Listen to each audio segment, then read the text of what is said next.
I'm Ahmed Mostafa Abdelrahman, Professor of Ophthalmology and Glaucoma Consultant, Cairo University. It gives me a great pleasure to welcome you today to the Glaucoma webinar organized by the Glaucoma Group of Kasr Ainy School of Medicine, Cairo University. The title of the webinar today is Guidelines in Angle Closure Glaucoma, a case-based approach. And as you know, the guidelines are not static, they are dynamic and they are changing as the science is advancing. So we will try to keep you updated with the most recent guidelines. Is clinical aspects of angle closure glaucoma by my dear friend, Dr. Riham Sami. Dr. Riham, please. Good afternoon, dear all. My talk will be on angle closure glaucoma from a clinical point of view. First of all, this is my agenda. I'll be talking about covering these items apart from the clinical management, which will be covered by my colleagues. In order to estimate the magnitude of our problem, we know that glaucoma is the leading cause of irreversible blindness worldwide, and primary angle closure glaucoma shares with 3.5 million people having bilateral blindness by 2010, rising to 5.3 million people in 2020. And this disease, on average, carries a threefold increased risk of severe bilateral visual impairment as compared to open angle glaucoma. However, to some extent, it's a preventable disease if the angle closure process can be halted in its early phases. Okay, to define angle closure glaucoma, first of all, it's the closed angle is the primary insult, and this leads to elevated intraocular pressure. And as we are dealing with a primary pathology, no secondary causes are present. So to define primary angle closure glaucoma, it's an elevated intraocular pressure secondary to either approximation between the peripheral root of the peripheral iris to the trabecular meshwork in apposition, or due to presence of peripheral anterior synechiae zipping the angle to the trabecular meshwork in absence of anterior pulling or posterior pushing secondary causes. So we have to identify two terms, what's an appositional and what is a synechial angle closure, and the only clue to this is by clinical indentation gonioscopy. And by indentation gonioscopy, we need a 4-mirror lens with a diameter smaller than that of the cornea to be placed on the anterior corneal surface, and this can visualize the angle in the primary position. As we see here, we barely see the Schwalbe line, and then gentle indentation pushes aqueous into the angle and forces it to open, as we see here, up to the pigmented trabecular meshwork with no peripheral anterior synechiae, so this is appositional, or with the presence of peripheral anterior synechiae, this is synechial angle closure. Okay, another fundamental finding is a shallow anterior chamber, and here we can diagnose this clinically using the pin torch test by shining a torch of light across the anterior chamber parallel to the plane of the iris. And if we have an open angle or a normal anterior chamber, it can cross without resistance to the opposite limbus, keeping the anterior segment all illuminated, which is the reverse in cases of shallow anterior chamber. If we shine the torch from here, it will be hindered by the presence of a shallow anterior chamber, a thick lens and a thick iris, and an eclipse of darkness will be present on the opposite limbus, and the broader this eclipse, the shallower the anterior chamber is. Another method which we use commonly is the Van Herk technique, by which we evaluate the peripheral depth of the anterior chamber in relation to the corneal thickness. And if we have a reduced corneal contact totally, this is grade 0.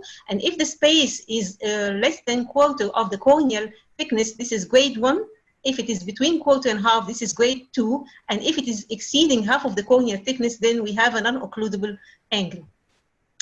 Angle closure classifications are being too many. I chose 3 of them, the clinical one, the epidemiological, and the pathogenic mechanism.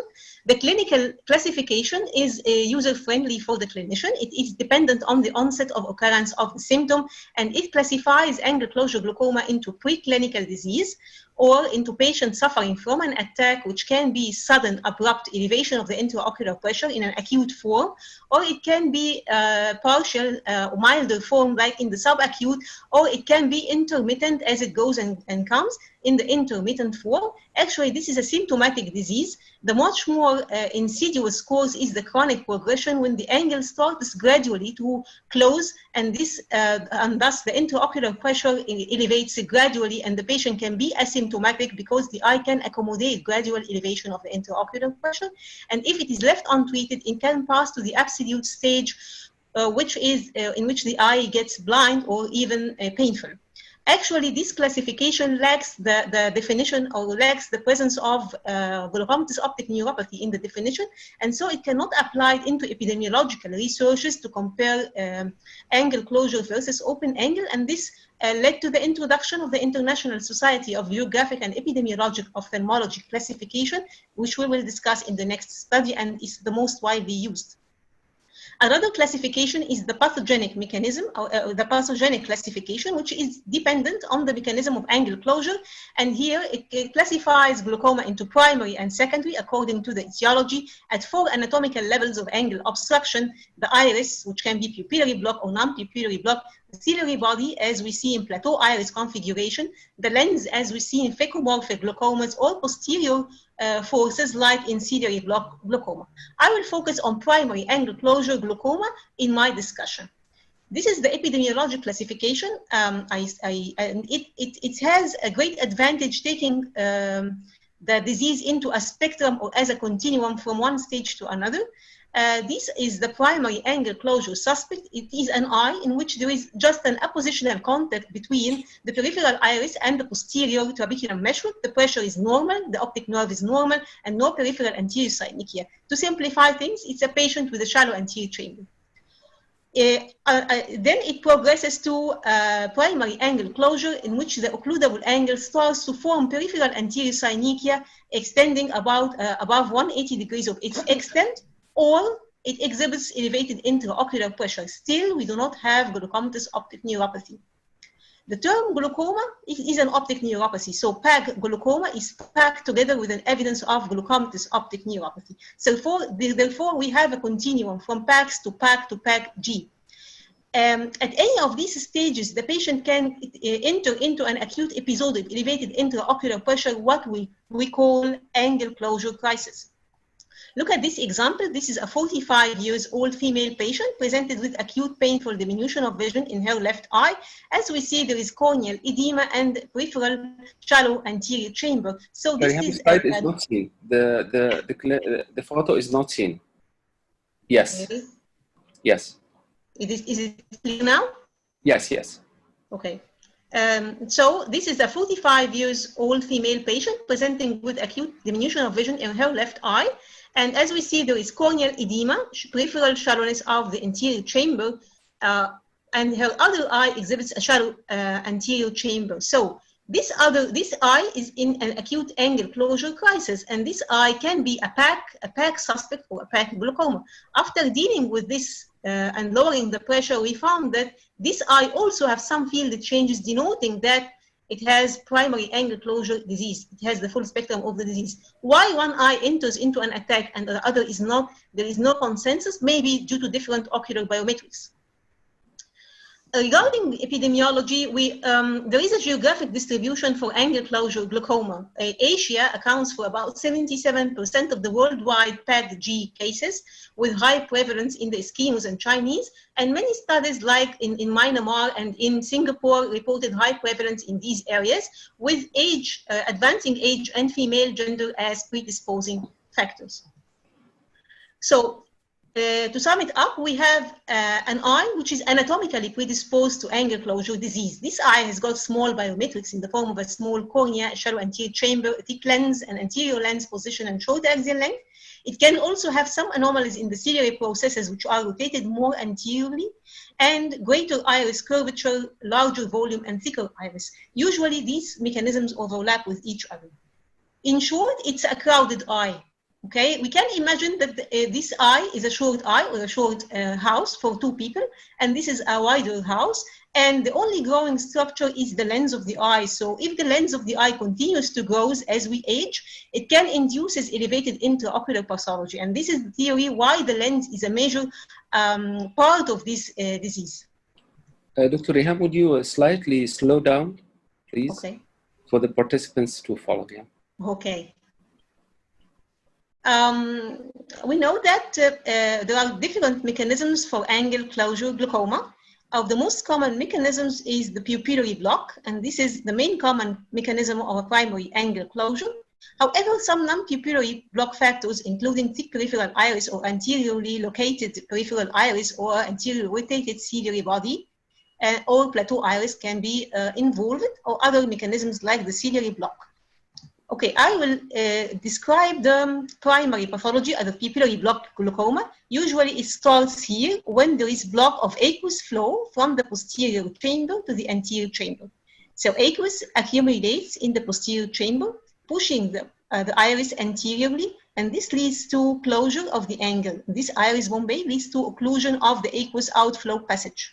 And this is the classic pupillary block mechanism. This usually occurs when the pupil is in the mid-dilated position, as the forces between the constrictor and dilator pupillae and together with the highest summit of the lens is here. So this is the region where the pupil is relatively blocked.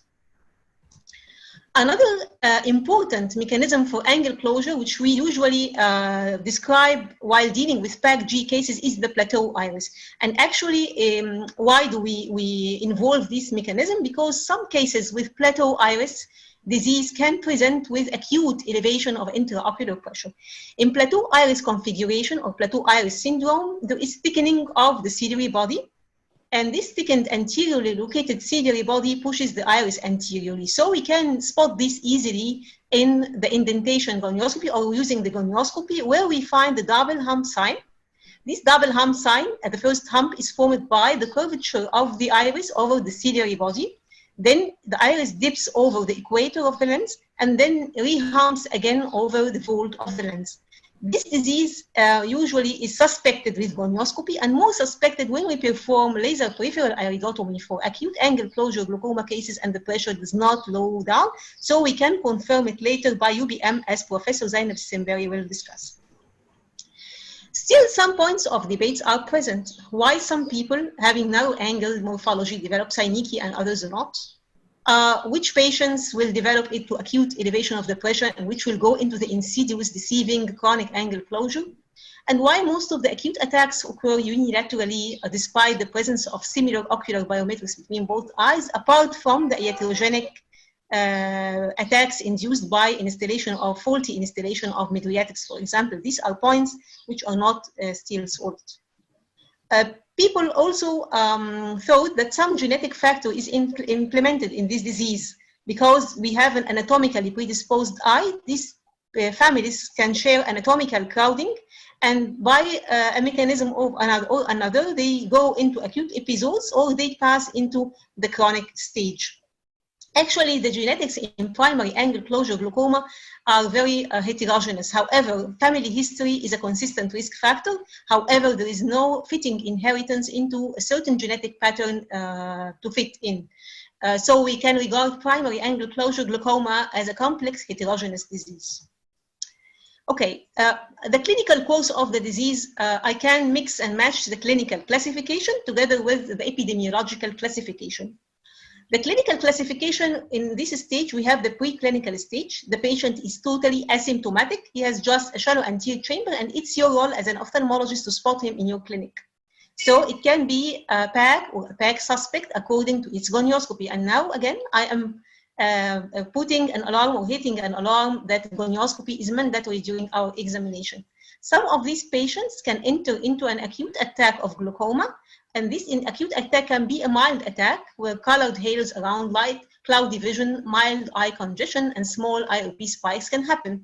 However, it can be more severe with sudden, abrupt, elevated pressure, what we feel as a stony, hard eye, loss of vision with ocular pain, systemic symptoms like nausea, vomiting, frontal aches, marked conjunctival hyperemia, a mid-dilated area-active pupil, a shallow anterior chamber. In some cases in which intermittent attacks are present, we can find the Posner triad of the triple sign of pigmented precipitates on the back of the cornea, spiral atrophy, and glaucoma flecken, which is anterior subcapsular lens infarctions. Some patients do not pass through this scenario. They pass from PAC suspect to PAC glaucoma, and this is the chronic deceiving stage. And this is in this phase, the patient does not symptomatize unless advanced glaucomatous optic neuropathy appears. I want to hit two important entities regarding the differential diagnosis.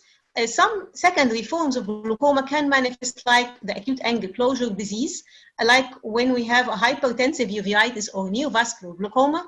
Why do I say this? Because they come with acute painful loss of vision, corneal edema, and elevated intraocular pressure. The clue is that you have to suspect the presence and you have to examine the fellow eye. If the fellow eye has a shallow anterior chamber and there is no sign of a secondary disease, this is a primary angle closure glaucoma.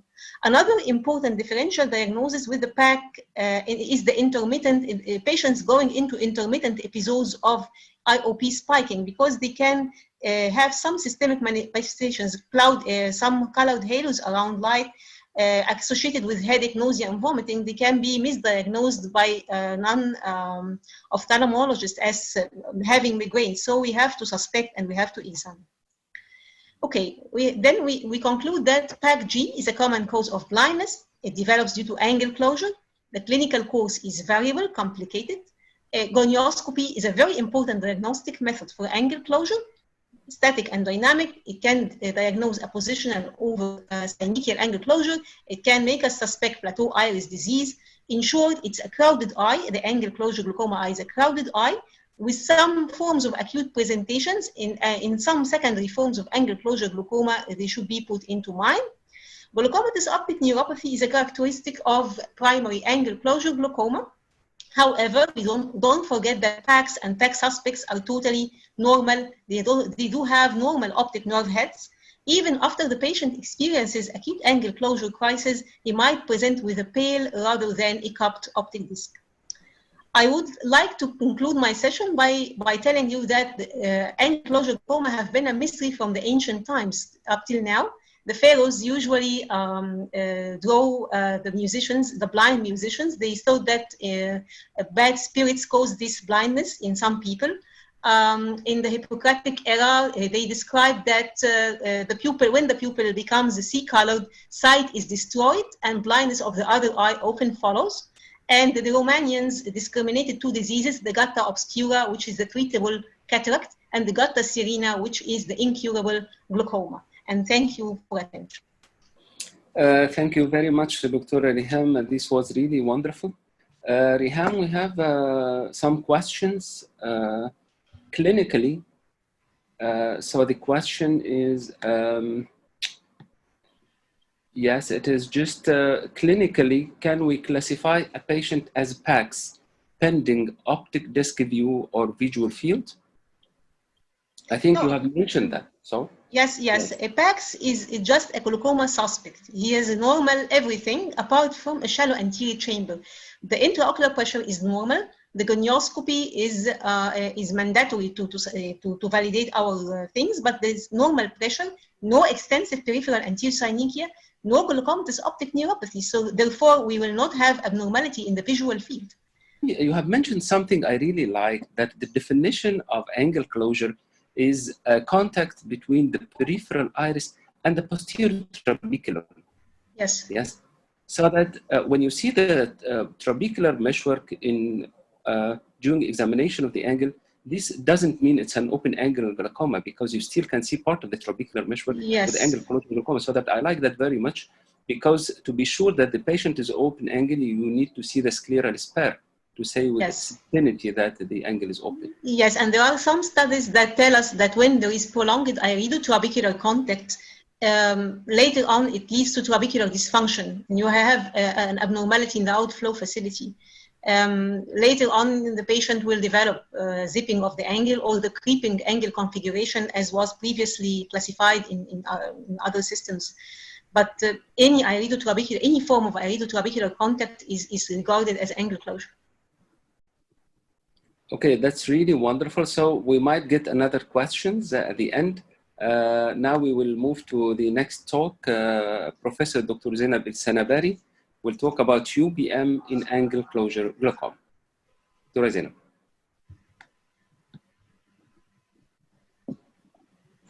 Uh,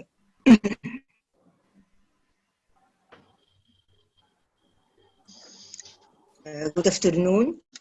I think this is a very good way to communicate with others and hear science in this curfew. I hope we'll meet soon physically.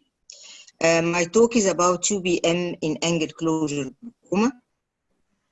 Ayham has demonstrated in her wonderful presentation that gonioscopy is currently the reference standard for clinical assessment of the anterior chamber angle, of course. But sometimes we may be there are some structures behind the iris that may affect this pathology, as the plateau iris, for example. And this will need some sort of investigations, what we call the ultrasound biomicroscopy, that enables the objective and the quantitative estimation of the angle anatomy. It has a privilege over the anterior segment OCT that it gives us a very good view for the ciliary body, its position and its relation to the angle structures and what is behind, and the lens also. Of course, as clarified before, that we have some sort of what we call the biometric characteristics of angle closure glaucoma, including a small corneal diameter, a small radius of curvature of the anterior and posterior curvatures, the small central and peripheral anterior chamber depth, the thick crystalline lens, which with anterior position, the short axial length, and the greater ratio of lens thickness with axial length factor. The UBM is an ultrasound instrument that uses high frequency in order to get details for the anterior segment. Either we can use a 50 megahertz transducer or a 30 megahertz that give us the privilege of seeing from angle to angle. The patient should be lying down, we should use topical anesthesia, and we should insert a suitable size cup like this. There is new innovations now, what we call clear scan. These are pockets that, as we see, that are attached to the probe, giving a possibility to examine the patient while sitting and not introducing these cups. However, till now, all users of UBM prefer the cups as we are more free and we can get exactly the side that we want to examine. Usually, we are demanding UBM for glaucoma in different conditions, generally in glaucoma, to diagnose plateau iris, to see the effect of PI, to diagnose ciliary block glaucoma, pigment dispersion, uveitic or angle recession, or in congenital glaucoma and in post-operative evaluation. What we see normally by the UBM, if you have a normal angle, as demonstrated in this schematic presentation, we have this, we can see all the structures, and very important to search for the scleral spur, which should be at the summit of the angle recess as we see it. If we see the iris insertion or in front of the scleral spur, this means that this angle is closed. We have the bones layer and Descemet's membrane of the cornea, and we have this line which extends posteriorly like this and to the extent of the scleral spur. This is our mark and our training to get the scleral spur. And we should always notice that the iris is thicker at the pupillary margin and then it goes smoothly backward. Sometimes we can use UBM to get some schematic angle measurements. Usually, clinically, these angle measurements are not clinically applicable, but many papers write about them and they are used for statistical analysis to get some information and some comparison. And what is important is the angle opening distance, which measures, we should, on the image, on the instrument, measure a 500 micron anterior to the scleral spur, and then we get a perpendicular line to the surface of the iris, and this will measure the angle opening distance. And we can also measure what we call trabecular iris angle, which is we put the caliper of the angle and we extend it to this perpendicular line drawn before. We can also measure what we call a trabecular ciliary process distance, which is again another line that is extended from the, as we see here, from the summit of the angle at the 500 line till the line drawn like this from the ciliary process. And lastly, the angle recess area, and here we'll extend the line extending from the scleral spur to be 750 micron, and then we'll extend it to the surface of the iris and measure this area. As you see, these are sophisticated measurements. They are not used clinically, but many researchers, you will read these items. As Dr. Riham has explained, that we may have the angle closure glaucoma caused by many pathology, or as we say, the aqueous humor obstruction sites. The most common is the iris. It's a primary pupillary block, and which is the main cause for the primary angle closure glaucoma.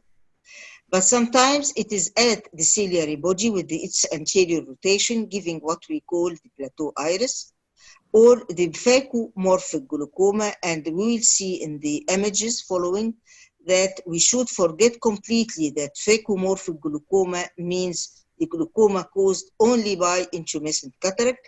We should always remember that it can occur only by any means by the cause of the lens. And we may have also a suprachoroidal fluid, like uveal effusion, that can give us glaucoma, and the ciliary block glaucoma or aqueous misdirection, or what we call malignant glaucoma. As we see here in this schematic presentation, this is the widely open angle. This is the normal anatomy. And for the primary angle closure glaucoma, we'll get this normal anatomy with the lens pushed anteriorly. We have this iris bombay, we have this shallow angle, and the aqueous that will increase this iris bombay and cause a positional closure first, then and peripheral anterior side median. So we'll go for UBM to diagnose primary angle closure glaucoma or pupillary block glaucoma? Of course not. We'll go for UBM in order to exclude other causes of phakic pupillary block glaucoma, because pupillary block glaucoma can be diagnosed easily clinically. So we'll search for other causes that cannot be diagnosed clinically, like in plateau iris. As my colleague has explained, that plateau iris may be diagnosed clinically or suspected clinically. And if we will do PI, maybe the tension won't respond, because we have another different pathology here, that the ciliary body is pushing the iris root against the angle. So there is no iris bombay, the iris is totally flat, and so maybe won't respond to PI. In UBM, what we will see? We will see first that we have this ciliary body, which is anteriorly rotated, and we have the iris completely flat, no evidence of any bombay. And we'll have here, as we see, the ciliary body at the back of the iris surface, and we have this very narrow angle. Also, another one which is magnified to explain, and even the angle may be slit or totally closed. And the key here is that shape of the ciliary body and the totally flat iris resting on the lens. Sometimes we may have some sort of, we'll search for a cause for this acute rise of tension, and it is with the angle closed also. We may find it like a phakic ciliary block glaucoma, with anterior movement of the lens and totally absent anterior chamber, and the iris is totally adherent to the back of the cornea, and even you see that we may have also some sort of iris bombay, or it may be post-operative, and we get this also by the presence of the IOL that will cause some sort of anterior rotation and inflammatory membranes that will cause a sort of malignant glaucoma. What was interesting in last days that we had a case or two of phacoemorphic angle closure glaucoma in high myopia, which is again against what we know about the biometric measurement or the biometric status of primary angle closure glaucoma. This case, we had his myope, and he developed an acute rise of tension.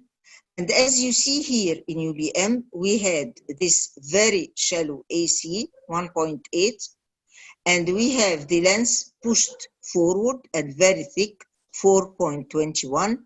The angles are very narrow, and I have also some sort of ciliary body rotation and plateau iris configuration.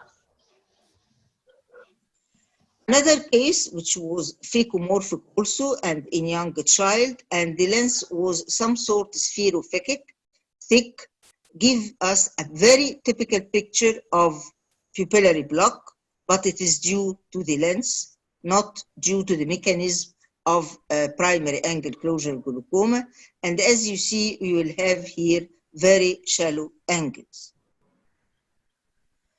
Also, we may get it by the treatment of high myopes with phakic IOLs, like the ICL, which will, with the wrong size, it will give me some sort of anterior vaulting, and then we'll have this very shallow AC and another acute attack of glaucoma. What about uveal effusion and how uveal effusion can cause closed angle? It will cause closed angle like we see here in UBM by the anterior displacement of the lens. As we see, the lens is totally anteriorly displaced. I have lost AC, I have totally closed angle, and I have an acute rise of tension, although I have choroidal effusion. And this was post-trabeculectomy. And then we may get it by drug, this picture, this choroidal effusion, that will give us an acute angle closure glaucoma with this severe choroidal effusion, anterior ciliary body rotation, very high tension that give us corneal edema with Descemet's membrane folds, very shallow AC, and sometimes iris bombay. And this was observed by the use of topiramate, Topamax, used in the treatment of migraine. And here the line of treatment is only to stop the medication, to give mannitol and anti-glaucoma topical drugs, sometimes Sidamax, and this will improve spontaneously. Sometimes we may get something that push the iris and give me a picture of a shallow angle like we see here, with a ciliary body cyst behind pushing the iris, or closing totally the angle, or even sometimes we have this pupillary cyst in young fellows, which will give us some sort of pupillary block or occlusio pupillae. In uveitic glaucoma, we may also get some sort of posterior synechia and pupillary block with flare, of course, and we'll have peripheral anterior synechia. So, as I mentioned, that UBM is not for diagnosis of primary acute angle closure glaucoma or primary angle closure glaucoma, but it is for the diagnosis of other causes that bring the patient with high tension and angle closure glaucoma. Thank you.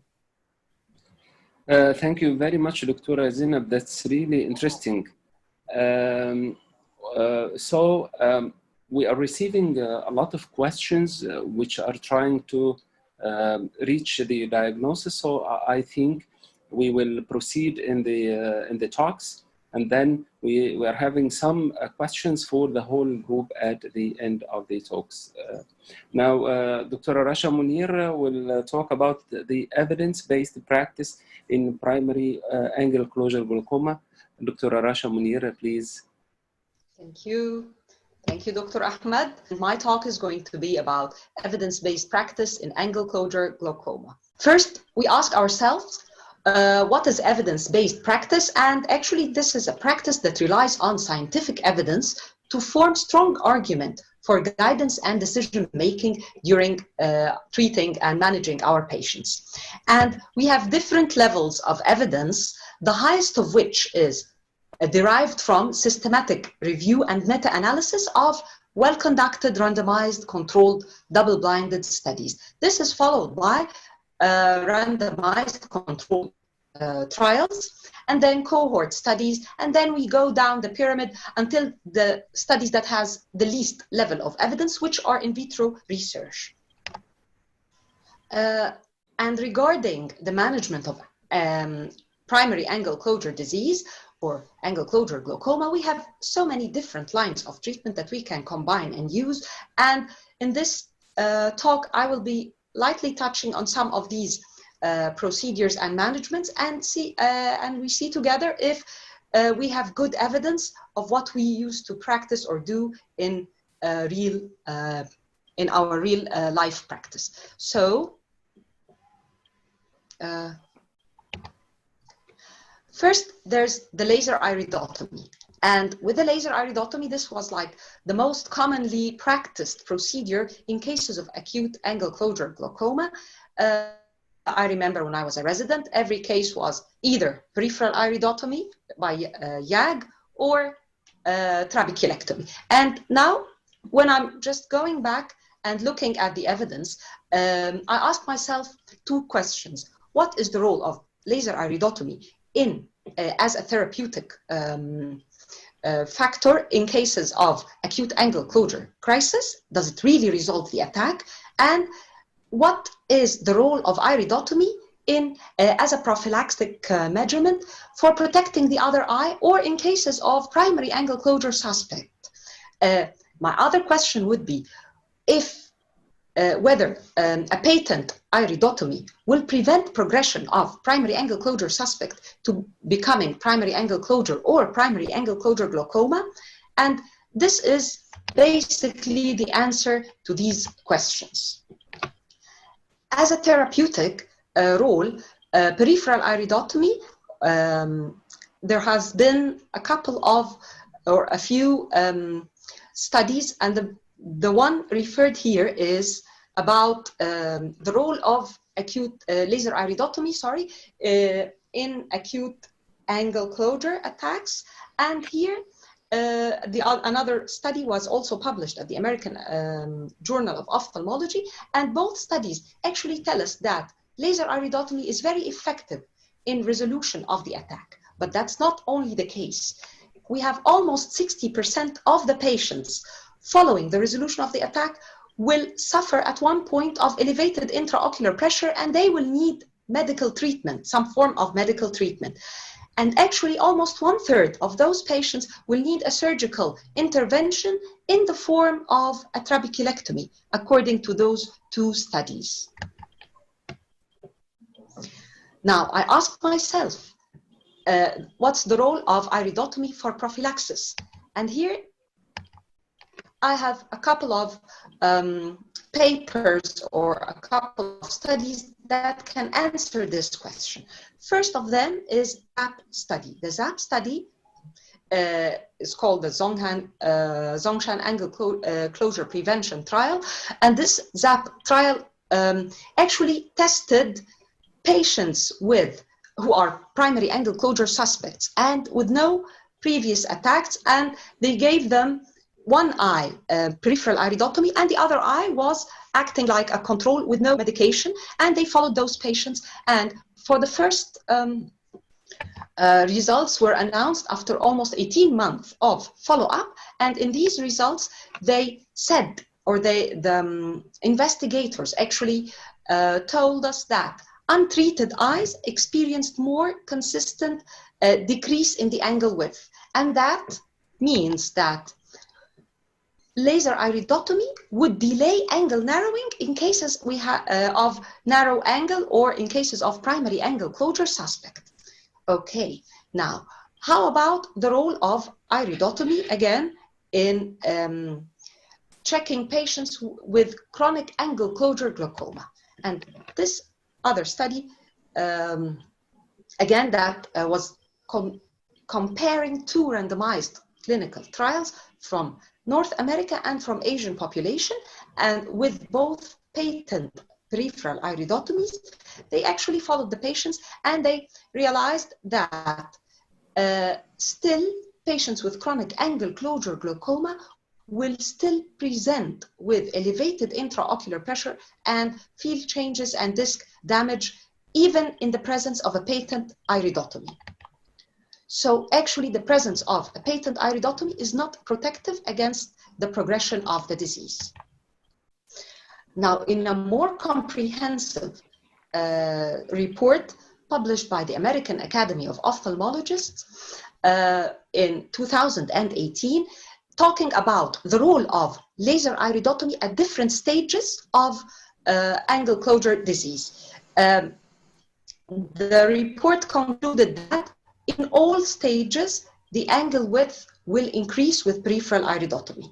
And it also concluded that most patients who are angle closure suspects will not need any further intervention and they will be okay with laser iridotomy, whereas many primary angle closure and primary angle closure glaucoma and patients who have experienced an acute rise or acute angle closure crisis will need further treatment, and most of, or some of them will even progress in the disease. Finally, the long-term results of the ZAP trial we talked about was recently published in 2019 after a very long follow-up period of almost 7 years, 72 months, sorry. And in this randomized control trial, the patient, the investigators wanted to see the occurrence of a rise of intraocular pressure, and this they considered as an end point for the results. And after following the patients who had one eye peripheral iridotomy and the other eye acted as control, the investigators realized that, or noted that, peripheral iridotomy will decrease the incidence of rise of intraocular pressure or the occurrence of a second attack, but still that this incident was low and it did not really pose an immediate threat to vision. So they, at the end of their study, they actually said that the benefit of prophylactic laser peripheral iridotomy is limited, and that therefore the widespread prophylaxis PI that we used to do is not a very good recommendation. So this is, for me, this was something new. The peripheral iridotomy, which we all used to do for all patients, may not be as protective as we think.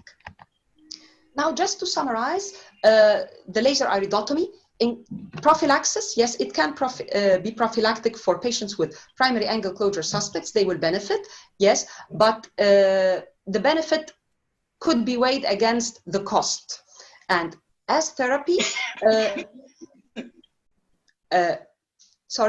for therapy, it leads to resolution of the attack, yet patients will, 60% of patients will have elevated intraocular pressure and will need further treatment at some point, and it is not going to prevent progression from angle closure suspect to angle closure or angle closure glaucoma. Now I have basically touched on the laser iridotomy. I'm just going to lightly touch on the surgical procedures that we do and the fight for the perfect surgery. And again, when I was a resident more than 20 years ago, trabeculectomy was standard. Every patient with angle closure glaucoma, almost every patient had a trabeculectomy. but this is not the case now. If we think of the objectives of treatment of primary angle closure disease, we have three objectives. We need to lower the intraocular pressure, we need reopening of the angle, and we need to prevent progressive synechial angle closure. And those three objectives can be attained by phacoemulsification, whereas trabeculectomy will only lead to lowering of intraocular pressure. So there are many studies that address trabeculectomy, and the first study up on the slide was published in the Journal of Glaucoma, and it tells you that actually trabeculectomy in eyes with primary angle closure glaucoma, yes, that can lower the pressure in almost 56% of the cases. Yet, in many other studies, the trabeculectomy was associated with high risk of surgical failure and complications. So the trabeculectomy may not be the procedure of choice due to higher risk and due to high complications. There's a randomized clinical trial that compared phacoemulsification versus trab in chronic angle closure glaucoma in patients without cataract. And both groups, in the phaco group, 81% of the patients had controlled intraocular pressure, and almost 27% of these patients were medications-free, despite the fact that with trabeculectomy, more patients were medication-free, yet it was again associated with more complications, so it's not really recommended. Now we come to one of the most important randomized controlled trials that now shape our practice, which is the EAGLE study. And with the EAGLE study, 419 patients or participants were of primary angle closure with high intraocular pressure were randomized into two groups. One group would receive clear lens extraction, and the other group would receive the standard treatment of peripheral iridotomy. And those patients were followed. And by the end of the trial, the investigators found out that clear lens extraction showed greater efficacy and was more cost-effective than PI. And therefore, it should be considered as the first line of treatment, even in the presence of a clear lens again. Lens extraction proved to be very effective in many randomized clinical trials again and meta-analyses, even in acute primary angle closure. Despite the difficulties of the surgery, yes, it attained decrease of intraocular pressure of up to maybe 40 millimeters mercury with phaco. Now, finally, I'm just going to lightly touch on another procedure, which is phacoemulsification with goniosynecholysis or viscosynecholysis. And here we have a few randomized controlled trials. One of them just again published at the end of 2019 in Ophthalmology Glaucoma, telling us that there is no additional benefit of phacogoniosynecholysis over phaco. Yet this is not the only result we have. We have another randomized controlled trial that was again published in the Journal of Glaucoma previously, comparing patients with phaco to those with phacogoniosynecholysis. And in this trial, all patients in the phacogoniosynecholysis group had intraocular pressures of less than 21 millimeter mercury and were on no medications, versus only 60% of the phaco group. And again, all patients in the goniosynecholysis group had better and wider angle diameter parameters by OCT than the phaco group. So now we have some results telling us this is good, other results telling us no, this is not as good. So I just resorted to a meta-analysis, which is a higher level of evidence. And I had one study of meta-analysis of 7 randomized controlled clinical trials. And it said at the end that there is low to moderate quality evidence that goniosynostosis leads to an equivalent IOP lowering effect. So basically with goniosynostosis, we have some trials in favor, some trials not favoring it too much. So I think this can be left to the discretion of the surgeon. To summarize everything, evidence according to stage. In cases of primary angle closure suspect and fellow eye of an acute attack, usually we would do peripheral iridotomy. We have one completed clinical trial with long follow-up period, which is the ZAP trial. It tells us that usually the angle is going to be, there will be less synovial closure with PI than in the control eye. So PI will prevent probably angle closure, yet patients will progress if they had a higher form of the disease. But more or less, for angle closure suspects and fellow eye, we can do peripheral iridotomy at your own discretion. For acute attacks, we have evidence that laser iridotomy can break the attack, but not for long follow-up. We don't have any evidence around, strong evidence, I mean, for paracentesis, and the evidence for filtering surgery is discouraging, and most of the evidence are in favor of lens removal. So overall, for this stage, we have good evidence. As for primary angle closure and primary angle closure glaucoma, again, we have evidence that peripheral iridotomy is not the best option. Phacoemulsification is definitely much better. We have equivocal evidence for phacogoniosynostosis, and for the trabeculectomy, I will leave that to Dr. Yasmin. So overall, we have, again, good evidence regarding this stage.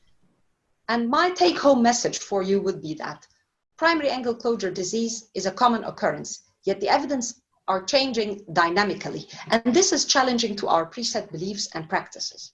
Laser iridotomy may not be as effective as used to be thought of, and we can only revert it for cases that are suspects or fellow eye of a previous angle closure crisis. Cataract surgery is the new paradigm shift. It's the main line of treatment now. Trabeculectomy alone has very limited role in cases of angle closure glaucoma now. And thank you very much. Thank you very much. This was great, really, but you know that it opens the appetite for a lot of questions, of course, because here we are in the guidelines. And you have said something quite interesting, that the guidelines are changing so fast, especially with angle closure glaucoma, due to the better understanding of the disease and better understanding of the mechanisms of the disease. Rasha, we have some questions for you.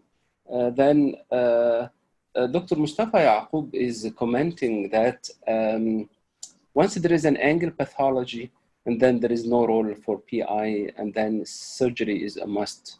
What do you think of that? I think as long as the point is that you need to think if the angle is opened after PI, would that safeguard the patient from development of a chronic disease or not? No.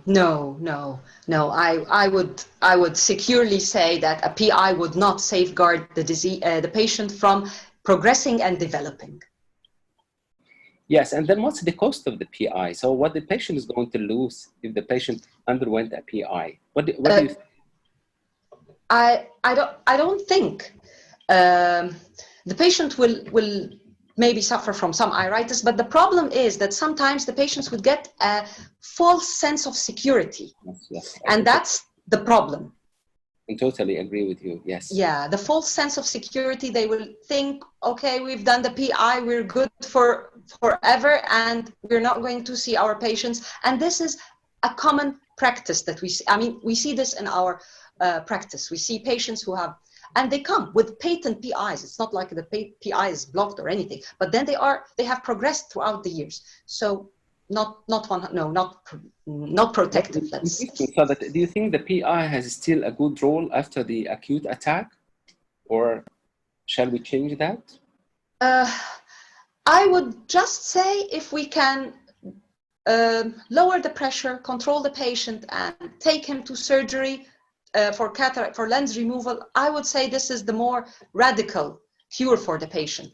But if we have like patients who are not fit for surgery for one form or another until we settle everything, and so then we can revert to a peripheral iridotomy, but it's not the final. No, it's not the final.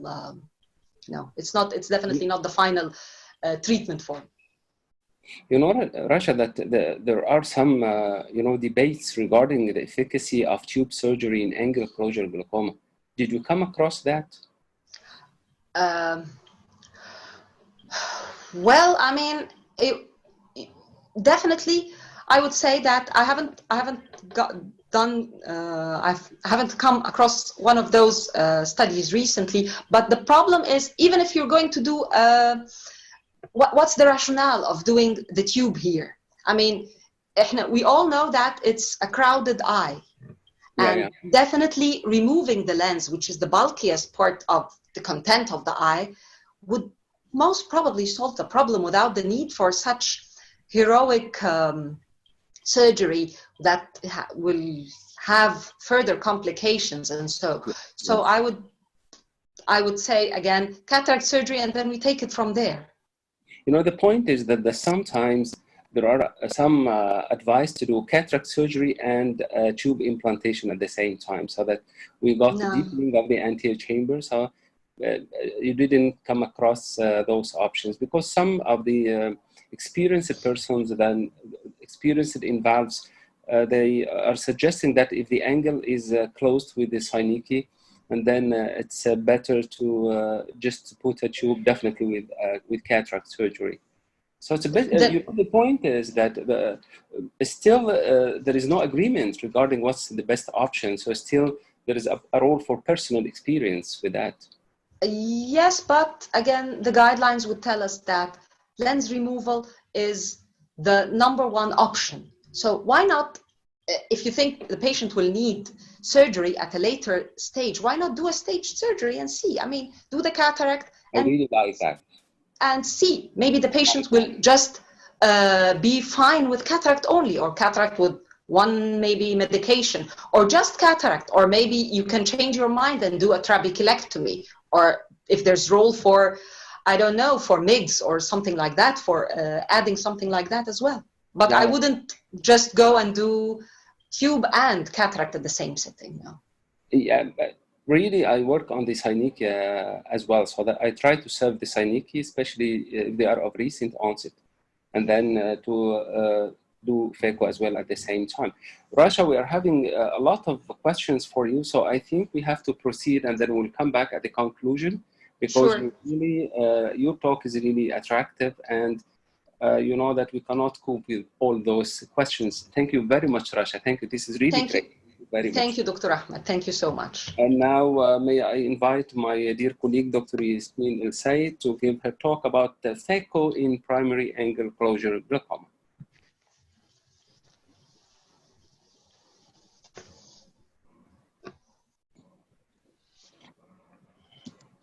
Hello, Dr. Ahmed and everyone. It's a pleasure to be here. Thank you, Rochelle, for this amazing, and all the speakers for the very updated talks. It's always useful to get to know the recent evidence, because it's always changing, and we haven't reached solid ground in terms of primary angle closure and primary angle closure glaucoma treatment. My talk today is on phaco in the treatment of eyes with narrow angles, and there is no question that removing a bulky lens and replacing it with a thinner intraocular lens deepens the AC and opens up the angle in primary angle closure and primary angle closure glaucoma patients, and so it lowers the IOP in most cases. It's also been found to reduce the diurnal IP fluctuations and improve the facility of outflow. So this is from a report from the American Academy a few years ago that have looked at the pooled data of multiple level 2 to 3 evidence studies that have looked at the effect of phacoemulsification on chronic angle closure glaucoma eyes. And of course, there was a significant drop in IOP. If you can see here, that's the preoperative average of 20. It went down to 14 on almost half the number of medications. And interestingly, more than 65% of the patients were off medications just by having phacoemulsification.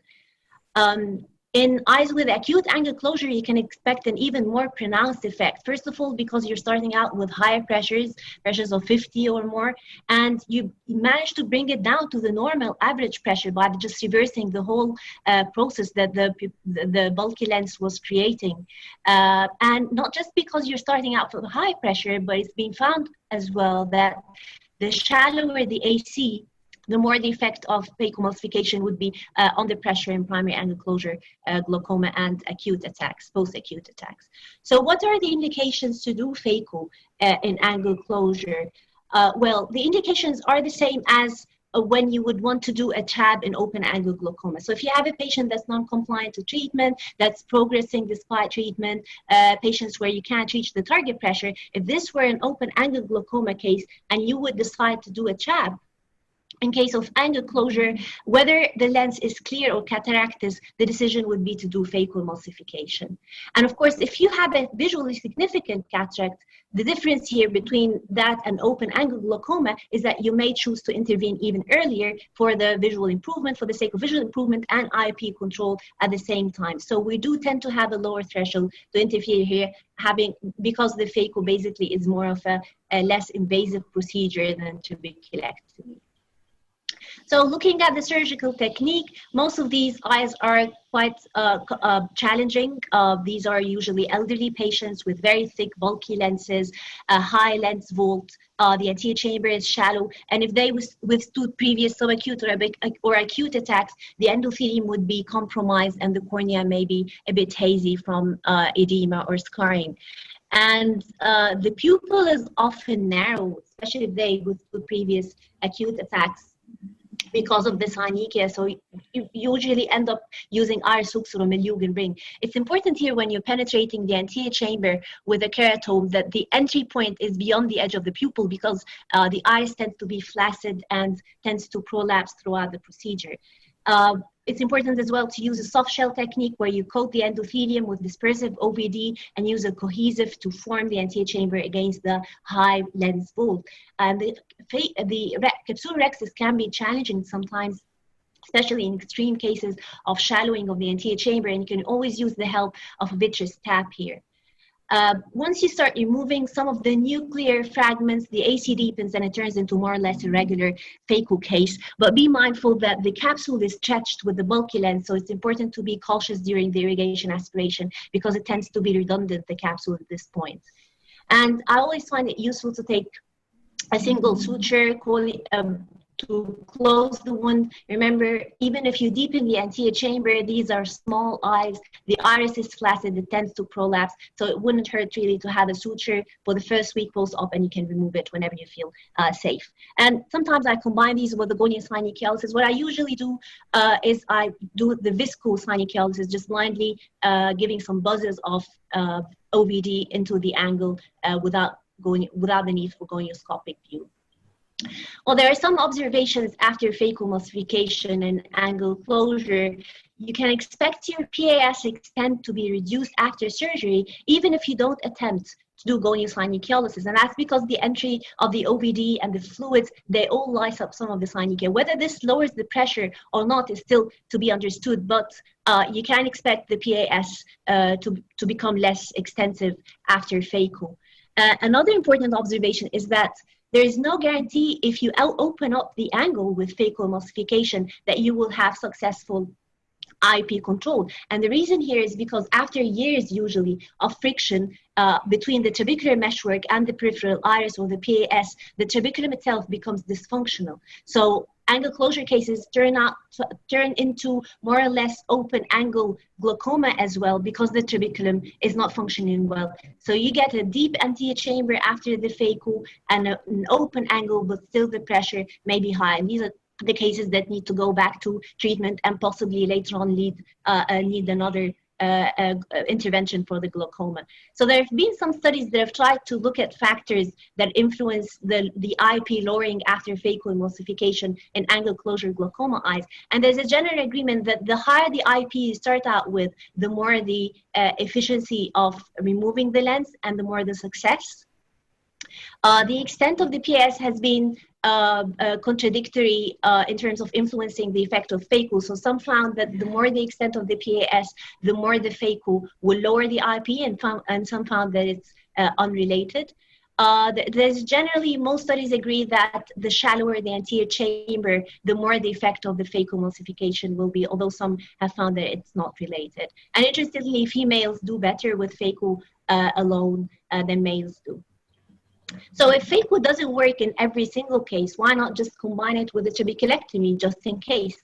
Well, the problem is there is a strong case against adding a tab to a phaco, excuse me, to a phaco that can work as a standalone procedure. We're all aware of the short and long-term risks of having a bleb in the eye, namely the hypoton-related and infection-related complications. So you really need to think twice before considering adding a bleb to a phaco. And if you look at some of the randomized controlled trials, there aren't too many, but there are two major trials by Pham and co-workers from Hong Kong, wherein they compared phacoemulsification to phacotrabeculectomy. So the first study was in medically uncontrolled angle closure glaucoma patients, and the other was in medically controlled angle closure glaucoma. And in the medically uncontrolled, out of the 27 patients that had phacoemulsification, only 4 required the subsequent trabeculectomy during the study period, which was 2 years. So that means that 23 other patients just did well with phacoemulsification and were saved from an unnecessary bleb. Whereas in the medically controlled glaucoma patients, again, the group compared phaco to phaco trab, and they found that out of the 35 patients or eyes that had phacoemulsification, only one went on to have a subsequent trabeculectomy. So yeah, it could be that even in controlled glaucoma, in particular, phaco is probably the surgery of choice. The authors found that there was a lower IOP and a tendency towards less medications in the phaco-trab group, but that was at the expense of having a high risk of complications, mostly in terms of hypotony. Now, our group from Cairo University ran a study, again, that compared phaco to, but this time we thought, okay, so if phaco works, how about we give it a chance to work early on and do the trab, but close it completely with releasable sutures. So we used 4 to 5 releasable sutures to close the trabeculectomy flap, the scleral flap, and we would watch the pressure. If on the first weeks post-operatively the pressure was fine and the phaco itself was contributing to the IP lowering, we didn't need to kickstart the trabeculectomy by removing releasable sutures. But if the pressure wasn't okay, we did not reach the target, we started releasing the releasables.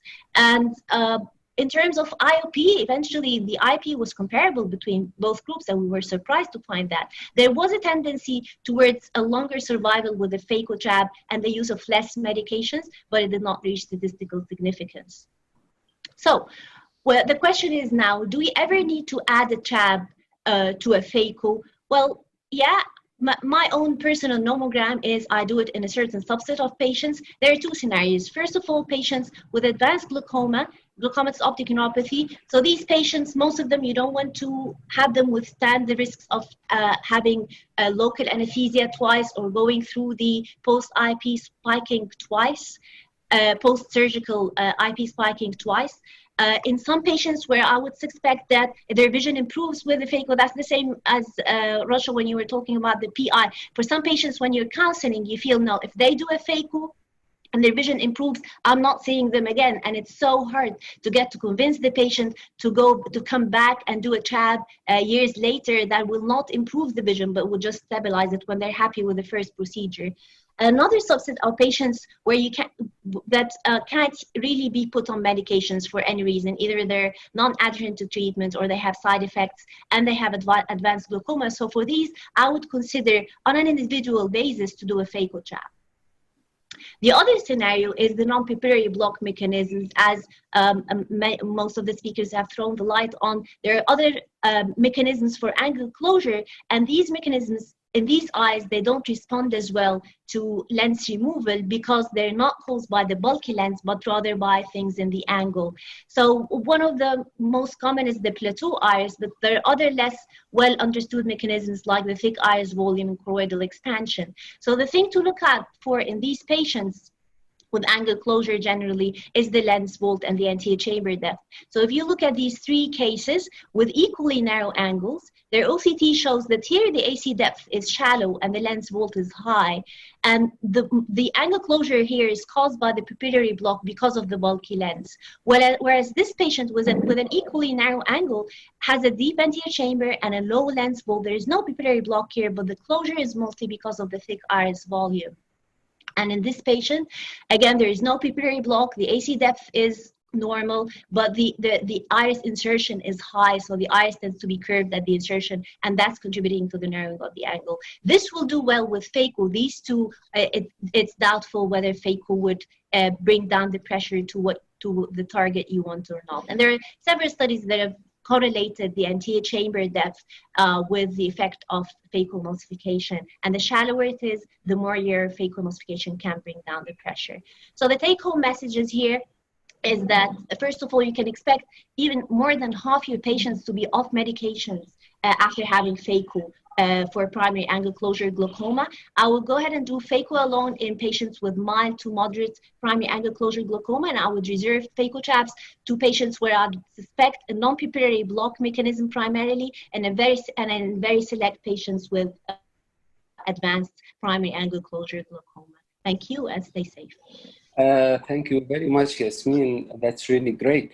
Yasmin, again, you have a lot of questions. So that now, if the patient got an acute attack of angle closure glaucoma, then when do you do phaco? After the acute attack of angle? Whenever the eye is stable, the corneal edema resolved, I could resort to a PI as a temporizing measure, but usually within the first month, I would go ahead and do a phacoemulsification whenever the eye stabilizes the inflammation and the corneal edema, because these patients, even if you break down the attack with a PI or with medications, they tend to develop chronic angle closure over the long term, and usually the attack ends up with a cataract that is visually significant, so they do benefit very much from having a phaco at some point. So Yasmin, now you have changed your protocol so that after an acute attack of angle closure glaucoma, how to decide? Sorry, I got disconnected. Okay. So that after acute attack of angle closure glaucoma, either a role of PI or just you prepare your patient for phaco, and how to make a distinction between the two options? Yeah, I would do a PI if the phaco will be delayed for a bit, for a week or so. I would do a PI so they wouldn't go into the attack, and I would attempt a PI to break the attack if it's not being treated by medication, if it's not responding to conservative medical treatment. So a PI is only a temporizing measure in the setup of acute angle closure. If the patient is having, if the attack broke in a couple of days and the eye is quiet and technically I can do the phaco quite soon, I would do it without a PI. But if the patient will have to wait at least for a week to do the phaco, I would do a PI just to be safer. And said that, would you do PI bilaterally or one eye only?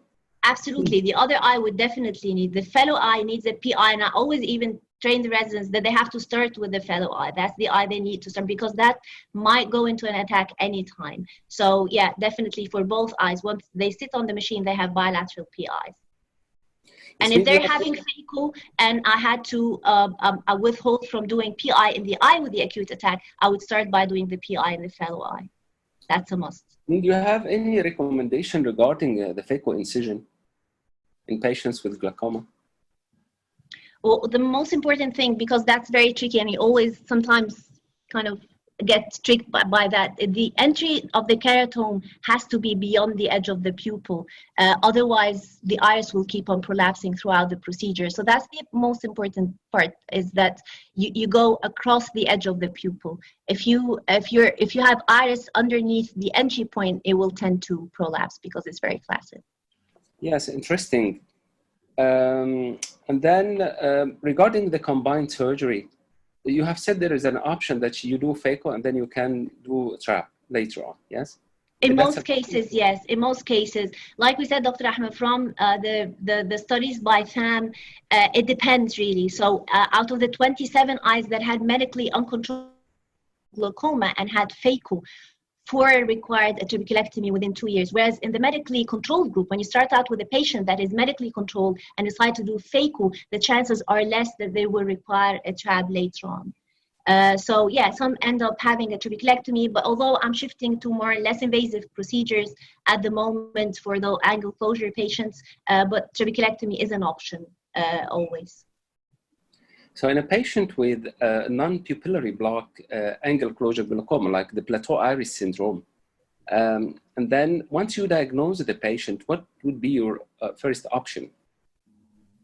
Well, if they have a cataract, I would go ahead and do a phaco trab, because the evidence is there are 3 or 4 studies I'm aware of that looked at the effect of phacoemulsification in plateau iris patients. And although the AC deepened a bit, but the pressure did not go down remarkably. So you wouldn't expect the same amazing results as you would in pupillary block patients. So, and even in a select number of patients that are young, I can attempt to do a trabeculectomy, because this is not the typical pupillary block glaucoma. It's a totally different mechanism. Although there needs to be more research again, because there aren't a lot of randomized controlled trials that have looked into that. But the ones that have looked at the effect of phaco found that it isn't great in lowering the IOP in plateau iris patients. So would you add any iridoplasty or? I'm not very keen on iridoplasty. I tried it a few years ago for a while, but then I'm not very happy. I would prefer to go ahead and do a trabeculectomy or a phaco trabeculectomy, depending on the lens status. And do you think laser cycloablation has a role in those eyes? Laser cycloablation works wonders for malignant glaucoma eyes. And now that I've done like 5 or 6 cases, and seen how it deepens the anterior chamber, it just revolutionized how we look at malignant glaucoma cases. It could be that I was lucky with these cases, and it could be that other patients would need a vitrectomy or a capsulotomy, but at least for now, for the 5-6 eyes that I've tried it on, it's 100% success rate. And you get the AC to deepen on the first week. It's just amazing. So this is where I would consider cyclodestructive procedures in the setting of angle closure. Yeah, interesting. You know, for plateau iris syndrome, they realize that when they do phaco and endoscopic cyclophotocoagulation and doing shrinkage of the ciliary process, that could help a lot. But definitely the endoscopic is much more controlled than doing it externally on the surface of the eye. Yasmin, that's great. Thank you very much. We have a lot of questions. I cannot follow up with I cannot cope with all those questions, and we will leave questions for the group at the end. Okay, now we come to our final talk, and as we always say, we save our best to last. Dr. Ahmed is going to talk to us about cases, primary angle closure glaucoma cases, case by case. So thank you, Dr. Ahmed. We'll just go for some cases, trying to see what's happening from the actual practice. And yes, and these are the patients where the angle is really cannot be properly visualized here, so that are patients with angle closure glaucoma. Now, sometimes we meet patients who got acute attacks of angle closure glaucoma, and those attacks remain for 2 or 3 weeks. And I have seen few of those patients, but it's interesting to share with you. Like this 48-year-old lady with an acute attack for a couple of weeks, and the pressure is 45 on full medical treatment. And as expected from the biometry, where it's the lens is 26, high probability. Now, when we think of the surgery, trying to make use of all the information, I'm starting phaco here using this soft shell technique, using a combination of dispersive and cohesive viscoelastic. And then in those patients, usually the lens is clear, as you can see in those patients. And then it's quite important to keep the eye pressurized all the time, so that we don't leave the eye hypotenuse at any moment. There is a risk of aqueous misdirection syndrome, so that at the moment we want to withdraw the irrigation and then inject the viscoelastic, we need to keep the eye infused all the time, and then filling the eye with viscoelastic here, and then going to the periphery of the iris after implanting the intraocular lens and trying to get the iris from the angle. There are some good reports that if goniosynechrolysis is performed in the first 6 months of closure, this could be helpful.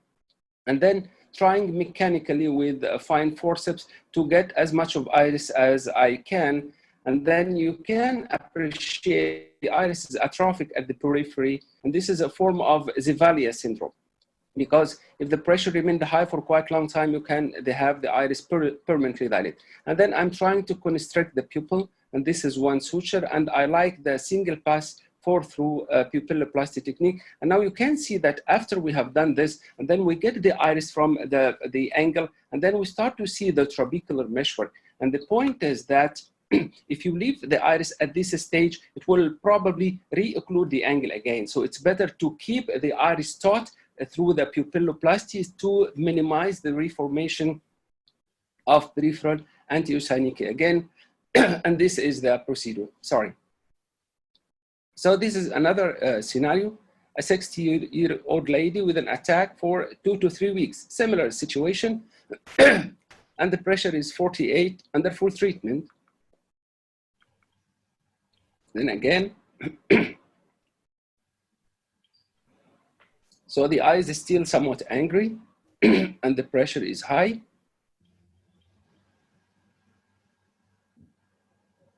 And now you can see that the angle is occluded, and sometimes I do intraoperative gonioscopy and you can see the angle is almost zero. In all quadrants,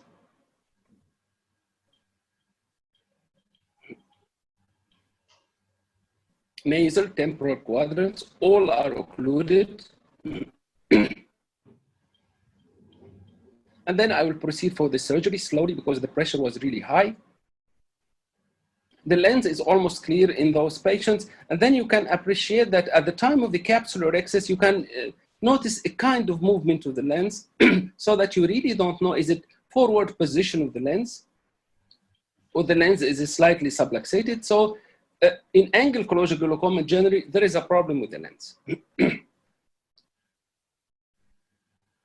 So going for capsular excess, you can see the eye wants to expel the viscoelastic.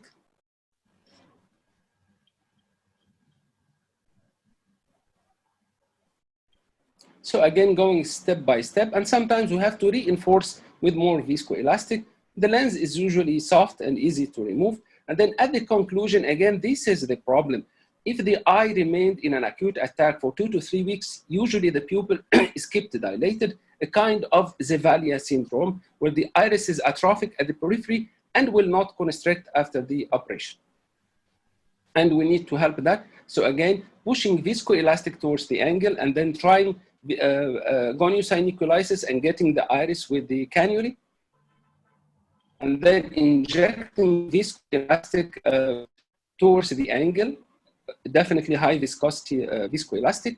And then again, repairing the iris, because if you leave the iris flaccid and fully dilated, it will re-occlude the angle. So the value of really tightening the iris and make it taut and then constricting the pupil will have definitely good impacts on the angle and on the visual outcome as well, because if the pupil remains dilated, the patient might suffer some visual problems. And this is the conclusion of the surgery.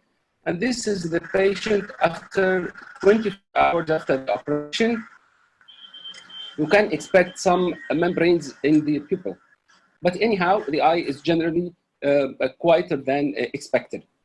And then if we have a patient with angle closure glaucoma, and then we decided to go for trabeculectomy, like the old days, that was the only thing we do, that we control the patient and we take the patient to the OR for trabeculectomy. And now this is the story of a patient. She had recurrent attacks of angle closure, and then she was treated with trabeculectomy. And what happened? She got galloping of cataract, and 50% of those patients developed cataract. Look what happened when I tried to do capsular excess. The lens is really swollen, and then we have the Argentinian flap sign. So that now you can imagine how the surgery is really difficult to proceed, and the cornea is edematous, the visualization is good. I have to remove the epithelium of the cornea in order to be able to see what I'm doing really, and then putting the lens again. The capsular rhexis is not perfect, and then I'm trying to push the lens inside the capsular bag, and you can see some flaps from the capsule. So again, in this is a very difficult situation. What's happened that the patient started with trap, and then he developed galloping cataract, and then we need to manage this. So again, this is a very difficult situation. You can imagine the other way around. If we started with phacoemulsification on a quiet eye, we will not be in this story definitely. Now for phacotrap, this is my technique actually. So I do separate incision, exactly like what Yasmin have shown. And the lens is almost clear, as you see. And I do my phacotrap with a technique similar to Yasmin have shown. And then post-operatively, you can see that those patients underwent combined surgery. Then where is the trap? And then this is the PI of the trap, and the patient is pseudophakic. Where is the trap? And actually, the survival of trabeculectomy following combined surgery is less favorable compared to trabeculectomy alone. So this is one situation. The other situation, it's very likely to get scarring in the post-operative period, so that prepare yourself for needling. Yasmin have placed releasable sutures for that, but if you did not place releasable sutures, then you have to go for needling. So prepare yourself for a difficult post-operative course, sometimes pupillary membranes. And few patients can develop malignant glaucoma after combined phacotrabeculectomy in angle closure glaucoma. So this is one of the patients where I had to go more than one time to relieve the malignant glaucoma. And then at the end, I did, like what Yasmin have said, I did diode to retract the ciliary part. So again, it's a lot of work because of adding trabeculectomy to the phacoemulsification. Now let us see this patient, again, a 50-year-old male. He was one and underwent combined surgery. And then what happened? He was referred to the clinic with that situation. What is that? The trabeculectomy was over-filtering. And then the patient was left with that and ended up in extensive peripheral angiosynechia. Then I have to go for repair. I have to fashion a scleral flap manually and place a kind of matrix sutures. Then I need to go to release those peripheral angiosynechia. Now imagine this is a one-eyed patient, and how the mission will be. It's not a piece of cake, definitely. All the time you're so afraid about the cornea, but I have to serve those synechia 360 degrees to reform the anterior chamber and give better survival to the cornea, not only the filtering surgery. So that I'm now switching my hands from one half to the other half, trying to reform the anterior chamber. And then getting a conjunctival graft to cover. And this is the picture in the post-operative period where you can see this is the scleral graft I put, and this is the new conjunctiva, and the anterior chamber is now beautifully formed. So that it's a lot of work, so that because of adding trabeculectomy to the phacotrabeculectomy. So that again, these are not the usual cases, but we can meet similar cases. So it is a naughty trabeculectomy. When in angle closure glaucoma, it's a naughty trabeculectomy with nasty complications that all of us will meet. So cataract surgery nowadays is replacing trabeculectomy in angle closure glaucoma. Nowadays, what we really do, I just assess the angle preoperatively and try to find the areas of peripheral angiosynechia. And definitely, I like if everything is recent, is not very old. And then I put the intraocular lens. And then, again, the pupils here are reacting normally, though the disease is advanced. It's different from the patient with persistent acute attack for a long time. And then I move towards the angle with viscoelastic, with blunt spatula, and I try to serve the synechia as much as I can. I know that the outcome of the GSL, as Rasha has explained, is a bit questionable, but I try to do my best for the patient at the time being. And then this is the picture of the angle, really. Some angles reopen beautifully after the GSL. So I did not regret any single case of phaco alone in angle closure glaucoma, really. And I did not regret a single case of phaco GSL, but I regretted many cases of phaco trap. And definitely I'm not doing trap nowadays according to the recent guideline. So what I personally do is in patients with chronic angle closure glaucoma, just phaco or phaco-GSL. And actually the choice between them is not an easy choice, but definitely it is something that's without trabeculectomy. And then if the pressure remained high, I may add a trap or a valve. And then if the pressure remained high after phaco, I may add a trap or a valve. But definitely to start with phaco trap, extremely rare nowadays. Definitely patients presenting with advanced disease, I keep thinking, shall I do phaco trap? Shall I do phaco-GSL? I'm more inclined towards phaco-GSL as a kind of stage management for the patients. Now, my colleagues and Rasha have mentioned the value of peripheral iridectomy in patients with angle closure glaucoma.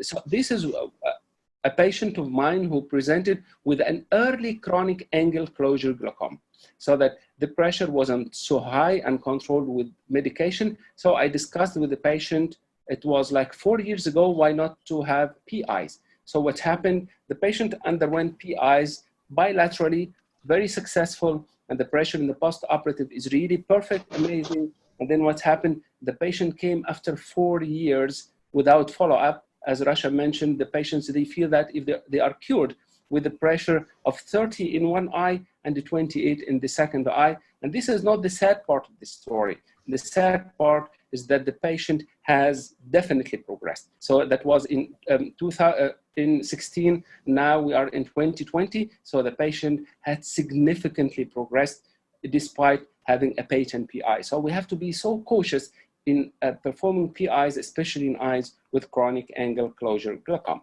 Now, my colleagues have touched the efficacy of lens extraction, and then phacoemulsification is really replacing trabeculectomy and PIs in the practice. That's what's happening nowadays. So that if you diagnose your patient as an angle closure glaucoma, like in this crossroad with gonioscopy, you will go for phaco or phaco plus something according to the evidence. Every now and then it's changing because there are lots of plus nowadays. Goniosyncytialisis, you can go for trabeculotomy, angle-based surgery, valve, so that lots of evidence changing every day regarding this topic.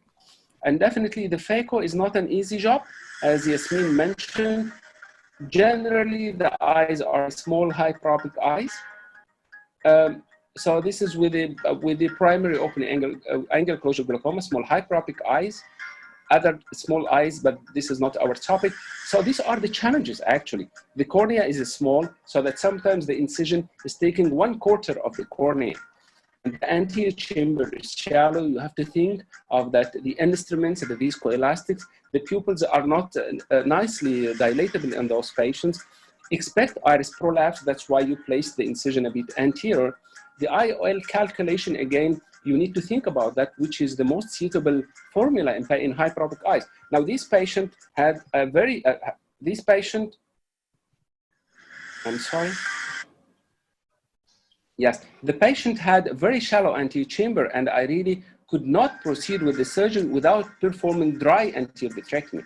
Now, this is another scenario where the pupil is not dilated, so please don't do that. You need to dilate the pupil with hooks or rings so that make yourself more comfortable, and now you can see the iris is coming, despite that it's a nicely constructed incision. So expect some difficulties and prepare yourself for those in advance. So what I really do in the pre-operatively, I need to counsel the patient that I'm going to do phaco or phaco trap, what are the expectations, and then sometimes B-scan for the choroid is interesting because some of those patients having thickened choroid. For the operative, have a look on the speculum because those eyes are really having high pressure and also narrow orbit, so that you don't want to apply more pressure with the tight speculum. So think of the speculum. Use a combination of cohesive and dispersive viscoelastics. Have the pupil nicely dilated with hooks or ring. You might need limited anterior vitrectomy in case the anterior chamber is very shallow, the pressure is high. And then it's important to avoid pressure fluctuation during the operation.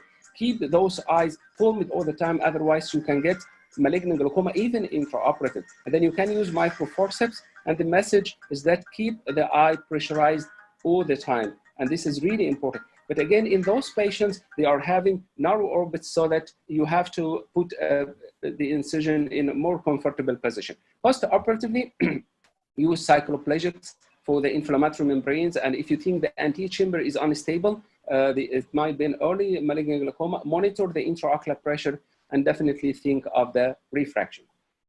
So now we are in the era of the COVID. Please take care of yourself. This is a very important issue. Take care of yourself, and thank you very much.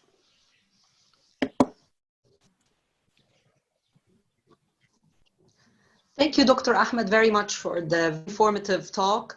And actually, there are a couple of questions that we may, the audience have been asking. Questions was, can you use PI cerclage with 10O proline sutures instead of the 4 throws repair that you have done?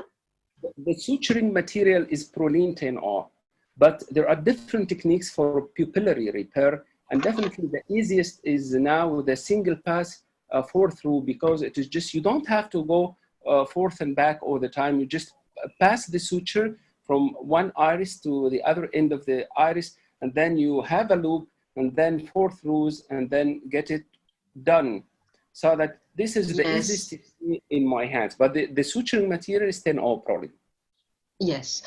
There's also another question regarding the very shallow anterior chamber and the vitreous tap. And the question was, would you prefer doing the vitreous tap with a vitrectomy machine or just maybe by a syringe?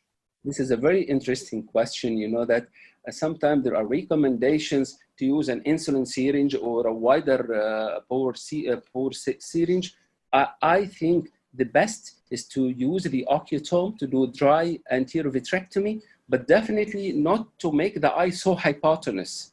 So that the point is that you go for dry vitrectomy, and then you put Helon in the anterior chamber to make sure that the anterior chamber is not becoming extremely deep. So that I like the occutome. It's a bit definitely, it will not cause traction on the retina, because if you put a syringe and then you aspirate, you really don't know what's happening. Okay. There's a third question. A PI with phaco in... I don't think it has a value.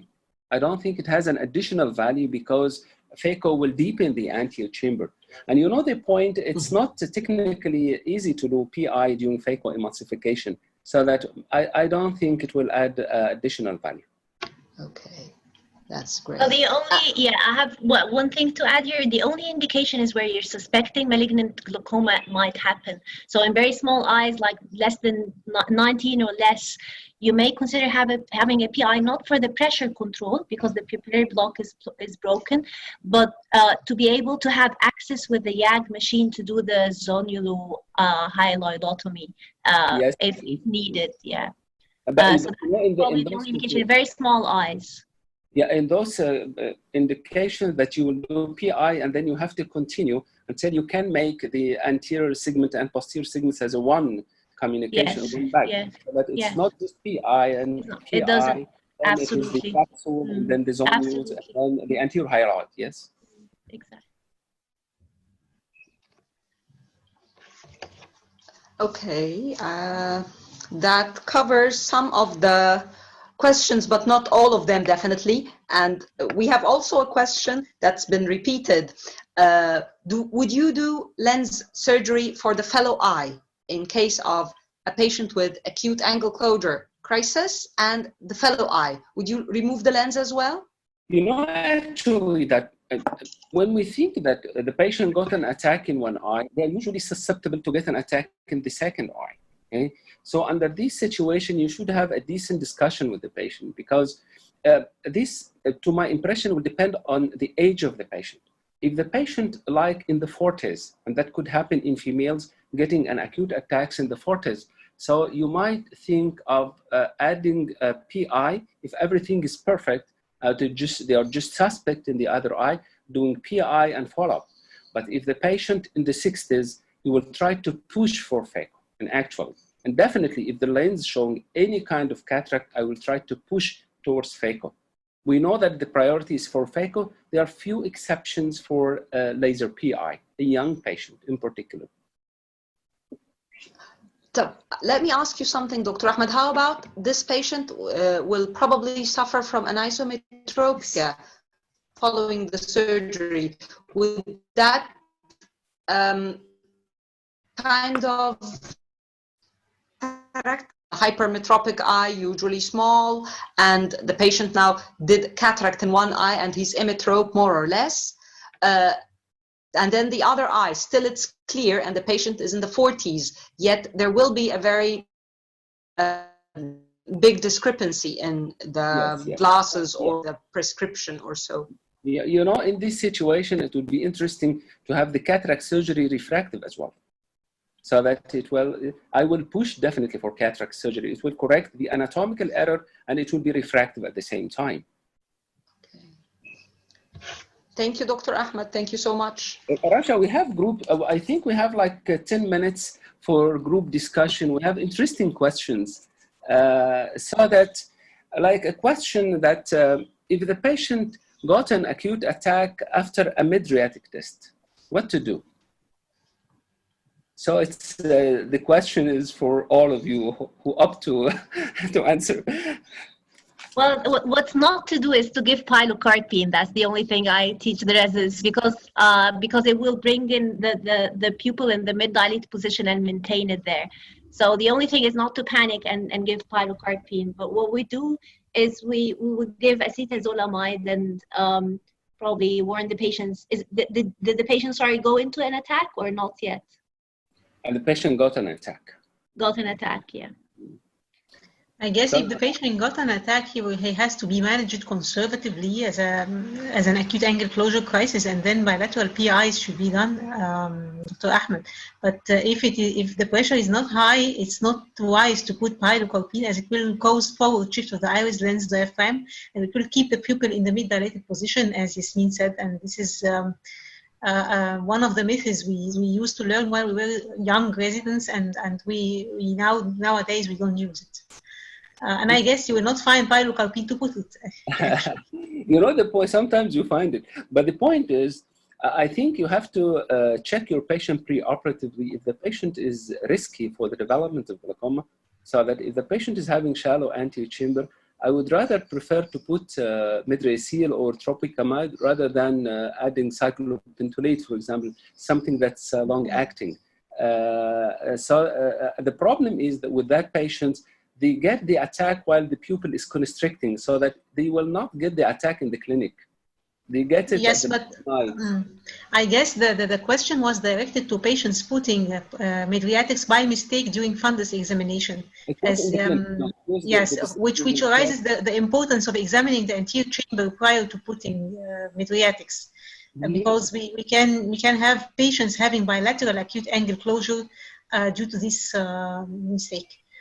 I guess the question is for Do you do any kind of mydriatic test?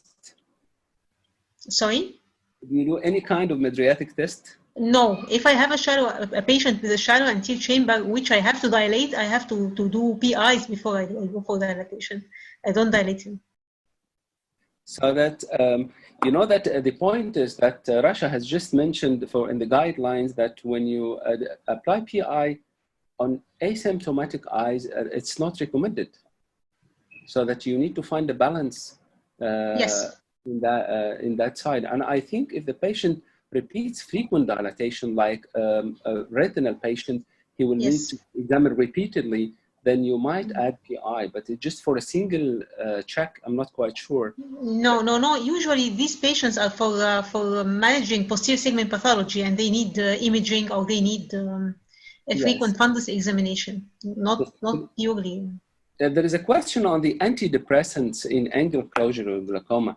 So that if the patient is receiving antidepressants, and then do you have any recommendation to those patients coming for a check, and then give us a history that is, you know that most of the antidepressants, they are having atropine-like effect. So that do you have any recommendation regarding those patients? There might be different classes of antidepressants. They are all.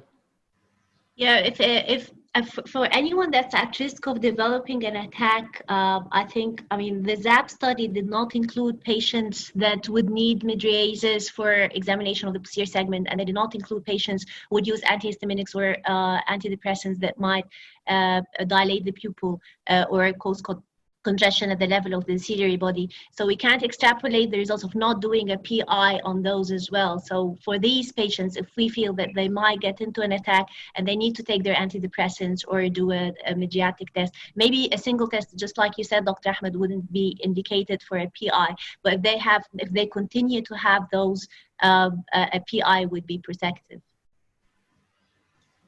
So we have an interesting question in patients with malignant glaucoma. Would diode or micropulse cycloablation plays a role in? Interesting question, because interesting question didn't came across my mind. But if I'm going to do diode, I will do a regular diode, the continuous wave diode, not the micropulse. I don't think there are reports about the micropulse in malignant glaucoma. I don't think so. So and how, yes. And how many degrees, Dr. Ahmed, do you treat? How much of the angle extent do you treat in malignant glaucoma?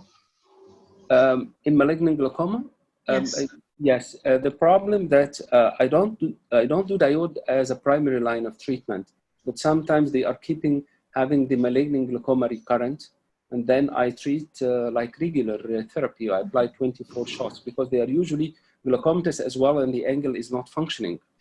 That's what I really do. Yeah.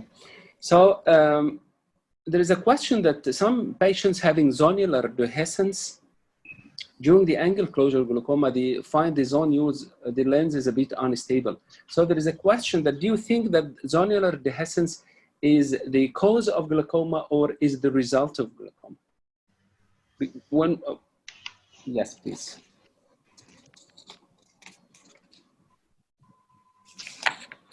So you think? Well, I revised the paper that was, I was a reviewer for a paper discussing this question, and they found that patients exhibiting acute angle closure crisis have some form of zonular weakness or zonular dehiscence, which is immeasurable. You cannot detect them clinically, you cannot detect them by imaging modalities.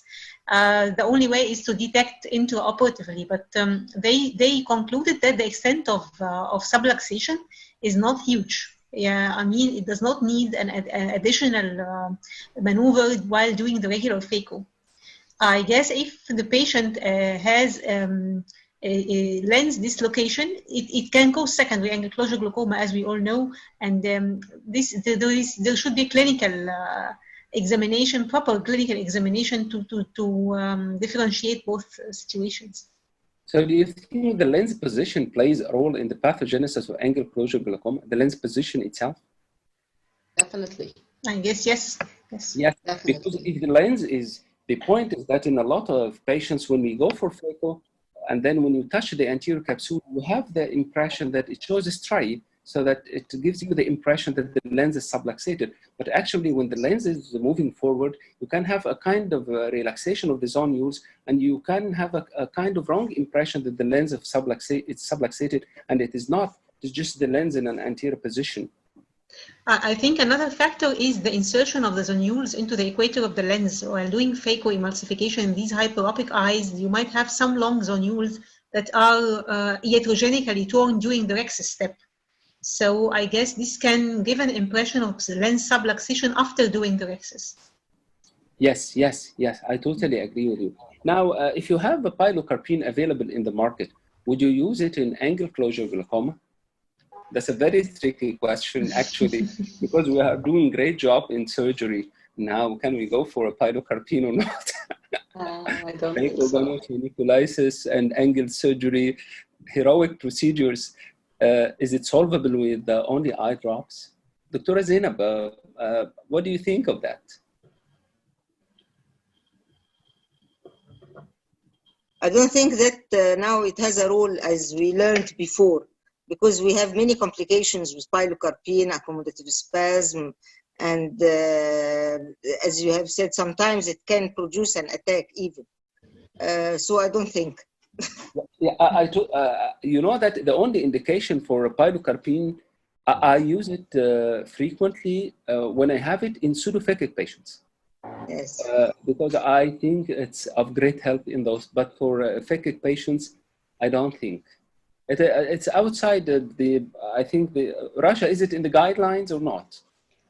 Well, it's been just abandoned, but yes, it was previously in the old guidelines. Yes, it was for breaking the attack, but not for continuous use. Yes. Then how do you convince a patient with visual acuity 6.6 to do phaco? How do you convince that? Do you find it difficult? Sometimes, well, unless the patient had an attack in the other eye, or maybe a resolved attack in this eye, and he noted that there was severe pain and with the pressure and everything, and it all depends on the way you approach the patient. If you are telling him that the patient is more likely to get more attacks and so I guess we can convince the patients, not very easy, but manageable and doable, especially in good hands. The outcome is much better with the phaco now than previously. So I guess it just takes a little bit of convincing the patient. The patient has to know just the lens is the cause of the disease. Yes. Because when you tell the patient, but yes, I stress on that we will do cataract surgery, and I'm expecting the reactions of the patient. Do I have cataract? I answer, no. Technically, no, you don't have cataract, but the lens is the cause of glaucoma. So that's the situation. So I think now it is like a couple of hours. We still have lots of questions and beautiful opinions and stories. So, Dr. Zainab, thank you very much. That was really great. Yasmin, Rasha, Riham, everybody is really great. Thank you, Dr. Ahmed. Thank you for arranging this webinar. Congratulations. Thank you. Dr. Ahmed Saleh, thank you very much. Thank you for the supporting team, Mariam and Ibram. Thank you very much. And I think the support was quite sufficient. So thank you very much, and have a great day, inshallah, bi'Iznillah.